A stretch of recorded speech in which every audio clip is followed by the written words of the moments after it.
Hey everybody, we have a lot to talk about this new season of The Real Housewives of Miami. So let's get right into it. Okay guys, the new season 5 of Miami dropped, but it's not on Bravo. It's exclusively on Peacock. I know some people were having, some comments about that, but let me tell you something about this show being on Peacock. I don't know if it's because it's on Peacock or what it is, but the quality of this show is out of this world. It's definitely very different than your normal housewives that you see on Bravo. It's just amazing, the quality, the editing, and everything to that nature. I also gotta say that I feel like that has a lot to do with the location, because they are in Miami, so many of the scenes are in the beach, and a lot of them are really, really rich. Like when I say rich, I mean rich. These are some of the biggest houses that I've seen in like all of Housewives and all franchises, so I think that definitely has a lot to do with it. It feels like they're on vacation every day. But let's talk about some of the women that are on the show. So they dropped 4 episodes on the same day, which it was a lot. A lot of people were catching up, trying to see all of them, and I believe 2 of them were like over an hour. So it was a lot, especially that first episode, because it had so many people. It had, not only did it have the cast, but it had friends and like guests. It was just so much to like try to wrap around your mind, especially if it's been a while since you've seen the last season. But as the episodes like progress, it starts to make more sense. But I'm gonna start talking about Larsa. So Larsa is back this season.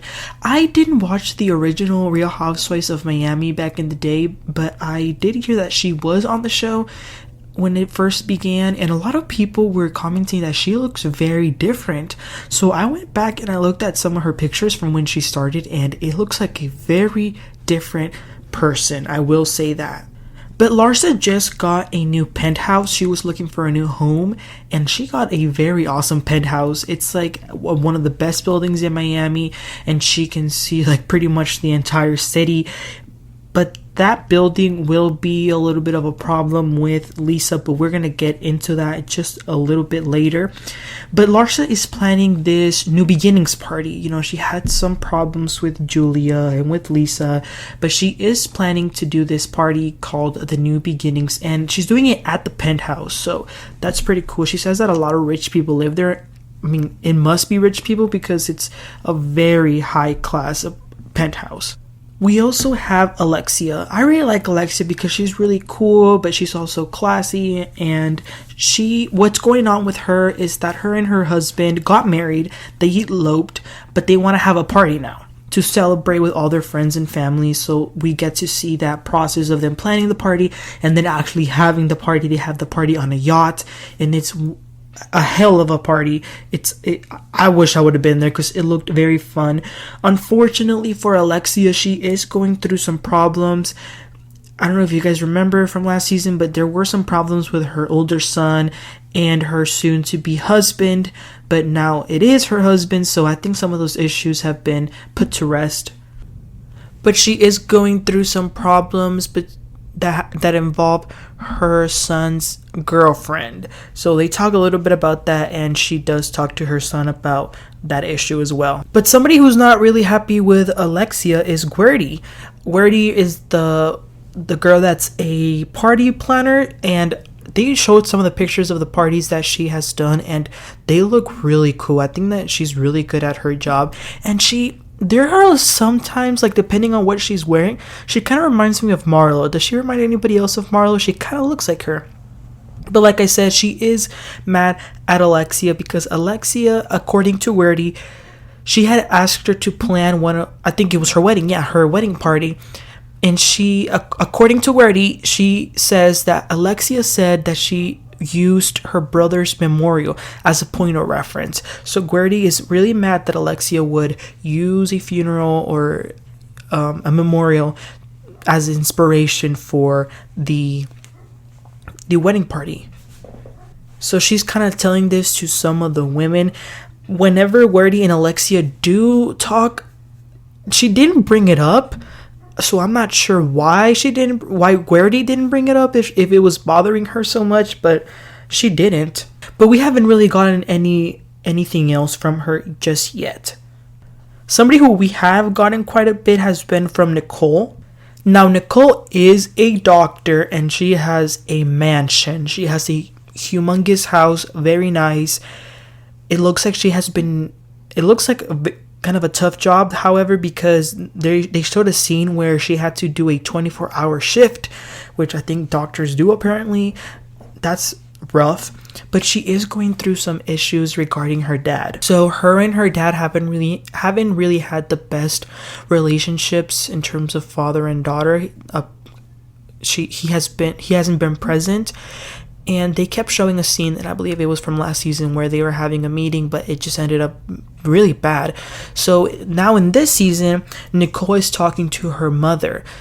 Her mother is divorced from the dad, but she still cares about Nicole's relationship with her dad, and she feels like she should talk it out. And she even expresses to Nicole that she feels like she can be very mean. It was a really emotional scene. They both cried. I could see the hurt that the mom was trying to express to Nicole, that she feels like sometimes her daughter is just not nice to her.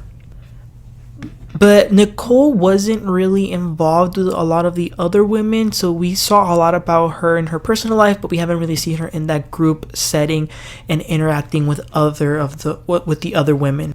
So the other woman in this show is Julia. Now, Julia, she's a little bit different than everybody else. Like, everybody else is, they're blonde, they're Latinas and all this. But she's different. First of all, she's Russian. She has a farm where she has a bunch of goats and animals. And she is all into these natural remedies. And she's putting cucumbers in her face and all these weird things in her face that are all natural. Putting hard-boiled eggs. When I was kind of first seeing her, I wasn't really connecting with her. I was like, it's a little bit weird. But I will say, as I kept watching the episodes, I'm really glad that she is there, because I think that it's important to have somebody else that's a little bit different, because everybody else is worried about how rich they are and their Instagrams or whatever.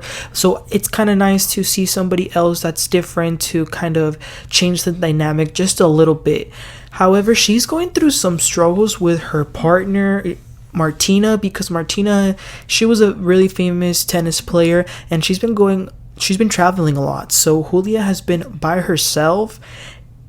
And there was one scene in particular that Julia and her wife Martina have, where there is no chemistry, there is no connection, and they're both being they're not being lovable towards one another. They kind of saying that they don't like, Julia was expressing that she doesn't like to be alone without her, because she's also going through a lot, because she really misses her daughters who are away. So I'm sure that has a lot to do with it, but they also just don't seem compatible being by themselves. And Julia even mentioned that Martina said that if she kept being like that, she didn't want to be with her. So I don't want to put anything bad out there, but I think there could be a possibility that they might get a divorce if they continue to act like they have been in that scene that I just mentioned.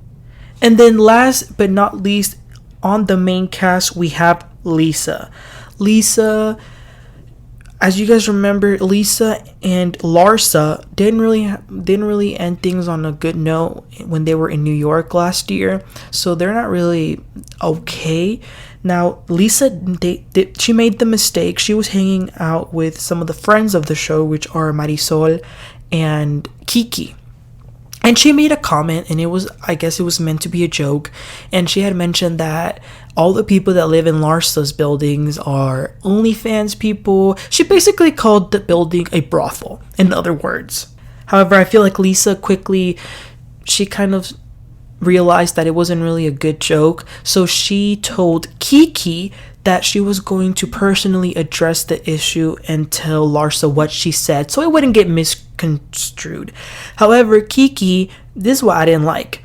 Even though Kiki knew, because Lisa told her, I'm going to take care of it, Kiki still went and told Larsa, which I thought was pretty bad. Like, you could have given Lisa an opportunity to explain like she said she was. And even if she wanted to be the bone carrier, I still feel like there could have been a different way. Like maybe when they were both in the room, Kiki could have said, "Lisa, are you gonna address it?" or something like that. But I feel like for her to just go straight to Larsa after being told she was going to address it, I didn't think that was cool at all. And since I'm mentioning the friends of the show, Adriana is back. She's okay. She's a little bit flat for me. Kiki is there, and then we also have Marysol. Marysol is a really cool girl. I don't know why she's not part of the main cast, because she's rich, and apparently out of everybody she has the most connections to everyone in Miami and to all the parties. The only reasonable reason I'm thinking that she might not be part of the main cast is probably because she didn't have a good agreement on terms of the money. That's the only logical explanation that I can think of. But she is still there, and she has a fair share of the drama. Now, speaking of drama, let's get to Lisa, because that's pretty much where all the drama is. So like I said, Larsa finds out the joke that Lisa said about the building, and Larsa gets mad, and she says, well, I don't care if it was a joke. Many people say that your house has a mortgage.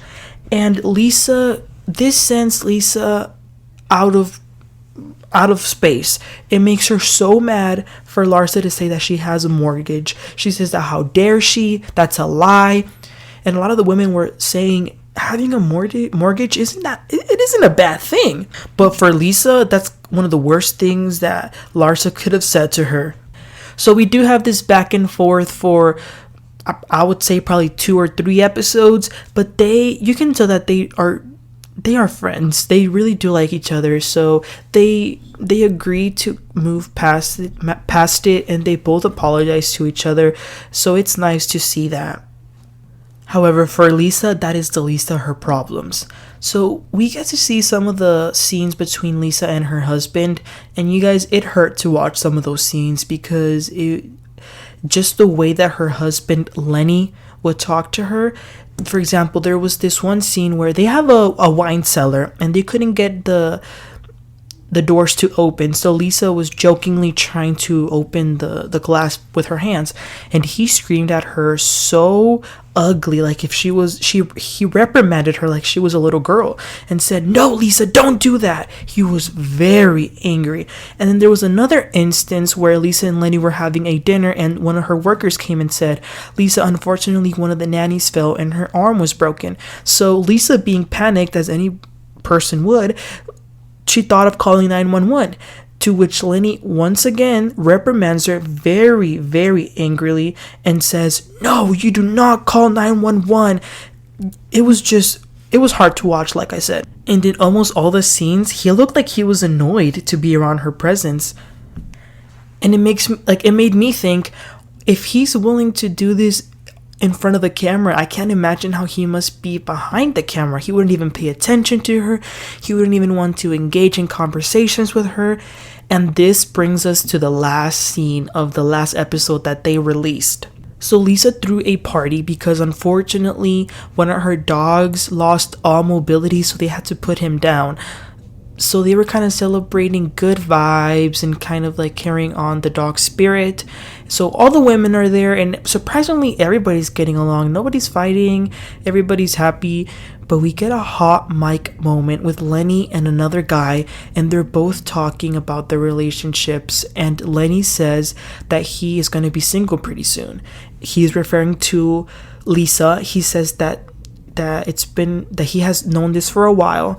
And you guys, he even admits that he doesn't even engage with any type of physical intimacy, let's put it that way, because he feels like he's betraying the other woman. That is right, there is a third party in this marriage. And that is where we end the 4th episode. So we won't see what happens until the next one comes out, but they are headed for a divorce, and it looks like it's going to be very messy, because Lenny even went on social media and started bashing his wife Lisa in a very disgusting way, I must say. So I'm pretty sure that the majority of the season will be centered around this divorce.